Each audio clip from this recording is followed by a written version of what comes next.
Hey everyone, how we doing? Welcome to my YouTube channel. My name's Marco, aka Super Bono Vox, across all social media platforms. This is my new YouTube channel where I'll be discussing all things U2. And for my inaugural video, I'm going to be discussing the Las Vegas Sphere residency that U2 is going to be playing at the end of the year. In particular, I want to discuss the huge controversy surrounding the omission of the drummer, the founder of the band, Larry Mullen Jr. Now, this video is partially in response to Rick Beato's video, which I highly disagree with, and I like Rick Beato a lot. I really respect him. If you don't know who he is, you should go on and see his YouTube channel. He's super informative, super knowledgeable. He's got to be one of the most smartest musicians in the entire industry in the world. He's a really smart guy, but I do disagree with him, and I'm going to get to that at the end of this video. But first, I want to go through the points as to why I'm okay with Larry not being there and having a stand-in drummer. Before I get to the points, I just want to be clear about something. I'm not happy that Larry's not going to be there. Of course I would want Larry to be there, you know, I wouldn't want that, but in case of emergency, I'm okay with this happening. So I'm going to start with the points, and few of them I'm actually already going to have the rebuttal for, because you've already heard them on Facebook and on Reddit, and people say, oh, well, you know, this, that, and the other. So I'm going to give the few that I think are kind of valid, and then I'm going to move on to something at the very end where I think it's pretty concrete why the band has to play this. They have to play it at the end of the year, and they're just really stuck. So the first point that I want to bring up is the fact that U2 has already in the past played without its band members. You've already heard this. Adam missed the Zoo TV show in '93. Bono missed the New York City Times Square World AIDS Day performance in 2014. A lot of you know this, and your response is, well, those gigs were already planned, and you're gonna say that the New York City gig was not a real U2 gig. That minor little point I actually don't agree with, because as far as I'm concerned, on the marquee, it said U2 was playing that night. Concert or not, U2 was playing. The Edge, Adam, Larry took the stage, and Bono was not the lead singer. I still think that's crazy. The fact that U2 took the stage, but Bono was not there. That's insane. Concert or not. I really don't care. But what people will say is those gigs were already written in. There was the Adam one was the next day. The New York City one was a few weeks away. You know, this one is, the Las Vegas one, it's like 6 months, a year away, but not quite. And I'm going to get to that at the end. The second point I'm going to bring up is, what about the Rolling Stones? What about the Foo Fighters? And of course, the response to that was, well, those bands, their drummer passed away. Larry has not passed away. He's still here. We can wait for Larry to get better, I suppose. But that brings me to my final point, which is, I don't think this is a matter of waiting. I don't think this is really like, oh, it's 6 months away or it's a year away. Because when you look at the timeline in the last 10 years, literally the last 10 years, you can see that this thing was being planned for many years, and U2 probably signed off on this maybe in 2017, 2018, somewhere around there. And of course, that's complete speculation, but let me explain, okay? First, I'm going to talk about the Vegas Sphere venue. They broke ground in 2018 to create it, to build it, right? I'm sure that it took more than a couple years for them to make the plans and zoning and get the approval to build this in the middle of Las Vegas, right? So I think this was something, at least the venue planned to build in, I don't know, 2012, 13, maybe earlier than that. I think this was in the works for a very, very long time. And then when was U2 brought into the equation? When did they think, oh, they want U2 to perform?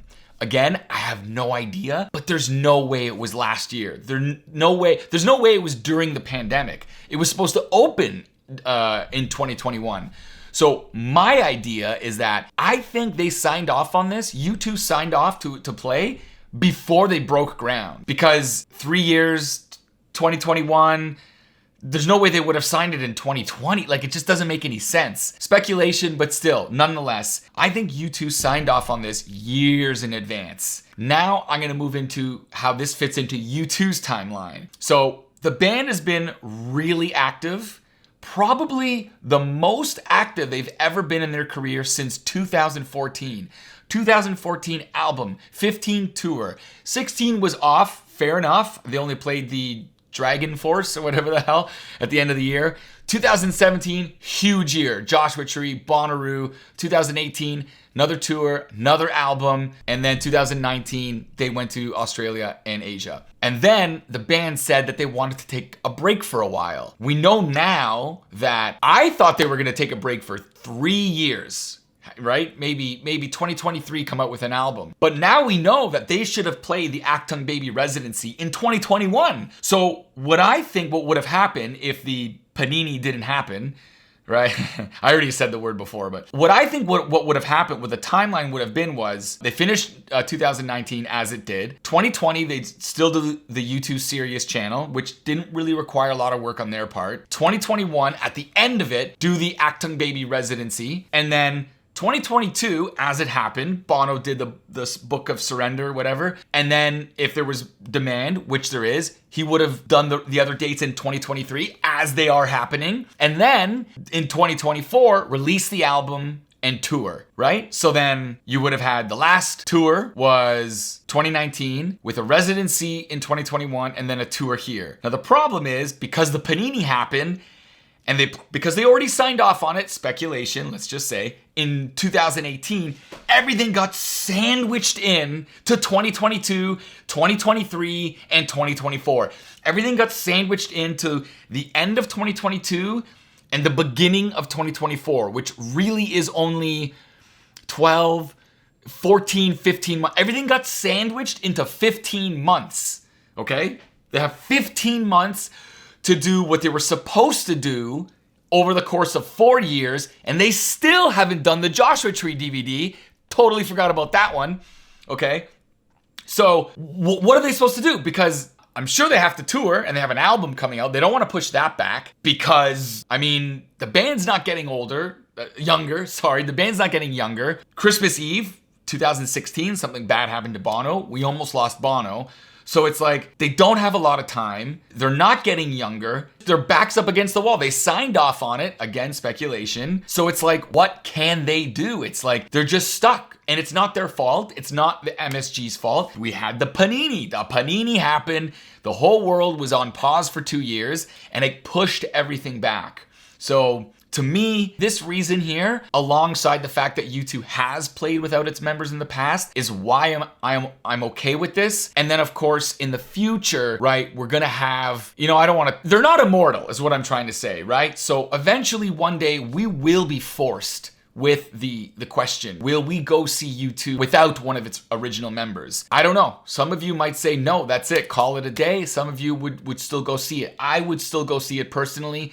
Okay, the last thing I want to talk about is what Rick Beato said at the end of his video, which was, Rick said, when is enough enough? And I didn't really appreciate that comment from Rick because it's like, especially coming from Rick, you're a musician. I mean, what do you mean when is enough enough? They're adults. They can do whatever they want. If they want to keep playing until they're 90 and people want to go see them in their 90s, then so be it. What about Paul McCartney? What about Madonna? What does that mean, when is enough enough? I mean, they want to play, right? People ask The Edge all the time, do you get tired of playing like the same songs over and over, like Pride and I Will Follow? And The Edge is like, no, I love it so much. Like, that was a weird thing for you to say, especially coming from a very respected musician such as yourself, Rick.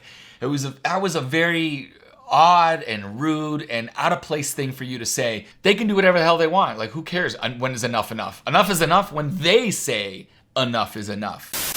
All right, everyone, I think I made my points. Regardless, I'm going to Vegas. I cannot wait. I am like so insanely excited. You have no idea. This is going to be the concert event of the decade. It's going to be absolutely unreal. I cannot wait. I'll see you guys there. Thanks for watching. Peace.